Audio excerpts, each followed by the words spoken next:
I believe that everything that is visually pleasing is considered art.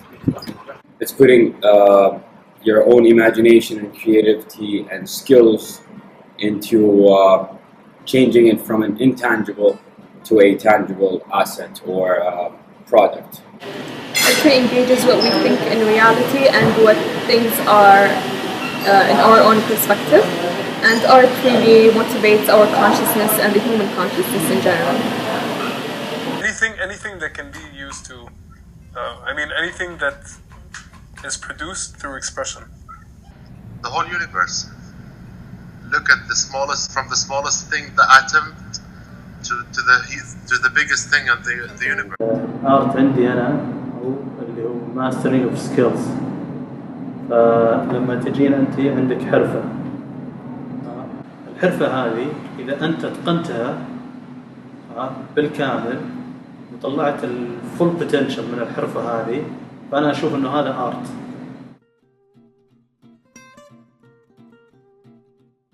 Everything that is visually pleasing is considered art. When it becomes free. It might be easier to define or say what I don't consider art. And basically it's soulless, or it's anything or any product or idea that you're indifferent about. It doesn't spark any emotion in you, you know? Anything that has a graspable value, and we actually confuse art and beauty. Beauty is not the ultimate justification of what is art. So basically, not everything beautiful is considered art, and not everything artistic is considered beautiful. When someone puts the amount of creativity and the hard work and thoughts in something, whether it was a painting, a sculpture, or any tiny piece of something, that is considered art. It really needs to evoke an emotion, that it's special, and in a sense I think that makes it become art. If it moves us to attentiveness, then it is art, and if it doesn't, it's not. It is something else. So basically, being attentive and having that urge of feelings and having that depth, whether it is hate, love, beauty, whatever the feeling is, it is important to have attentiveness. I started drawing since grade 1. أبي أقول أنا أبوي عاقبني all of high school. فأنا كنت قاعد بالبيت ما كنت عندي anything to do, and I just started drawing, like painting even more than drawing.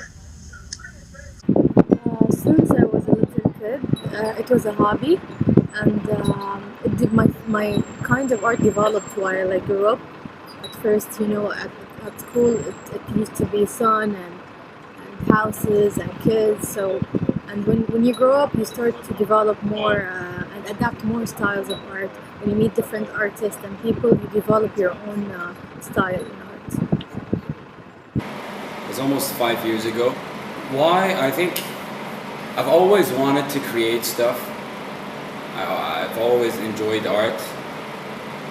And at that time, I just needed something therapeutic, something to get lost into. I always try to come up with new habits or hobbies. So I just picked up art and I loved it, and I've been doing it ever since. الانسبريشن يجي من أكثر من جهة. فلما يجيني الانسبريشن أحاول إني إيش؟ تجيني فكرة، يجيني انسبريشن، أحاول إني أطبق. Whenever I do or work on a piece, I get inspired by something or someone. So it depends on the artwork piece. A lot of things. First, the achievements of the people around me. I really hate negative people. I try to avoid them as much as possible, cut them out of my life. So I think I have a really close clique around me, my family and my friends, and alhamdulillah, they're all very successful. So just seeing them achieve what they want, it just makes everything much easier. I am very inspired by Chuck Norris. He is an artist that paints realism. One of the major difficulties that we don't have venues for artists to practice their arts.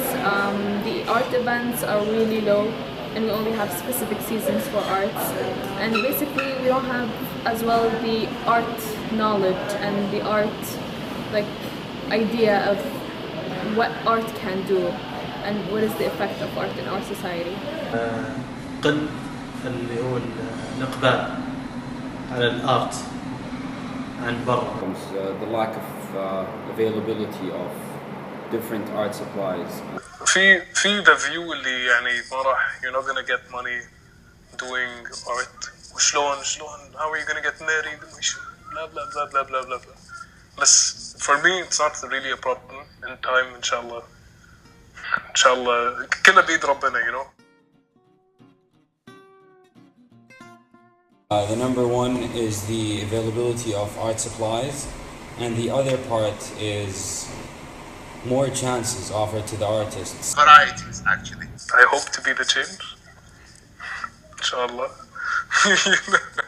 But I want to see more realistic paintings.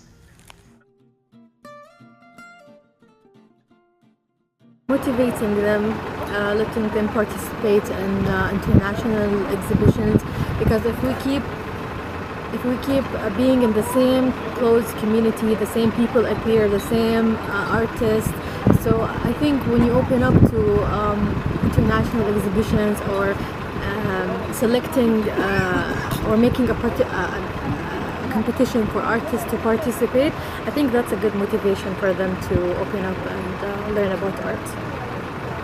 To have good curators. Good curators, and of course when you have a good curator you will have a good gallery. When you have a good gallery you will be more exposed. Just push through. If it's something you really really like, keep pushing through. Eventually once you get through these obstacles of pressure and whatever, and you prove that your work is good enough to surpass this view, يعني it's a cultural change that needs to happen.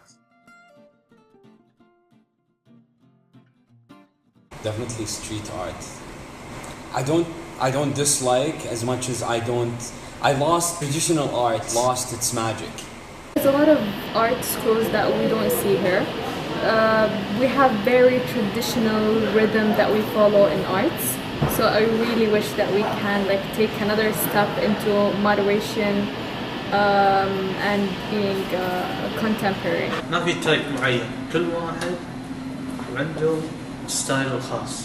Oil paintings, going back to the basics with the new ideas. Realism, realistic artworks. Graffiti art, because or street art in general, because we lack this definition of art here in Saudi Arabia and in the Middle East. I think it would be a good opportunity for us to see graffiti art in the streets and around the coffee shops, restaurants. That's a good way of making a big awareness about creativity and art in our community.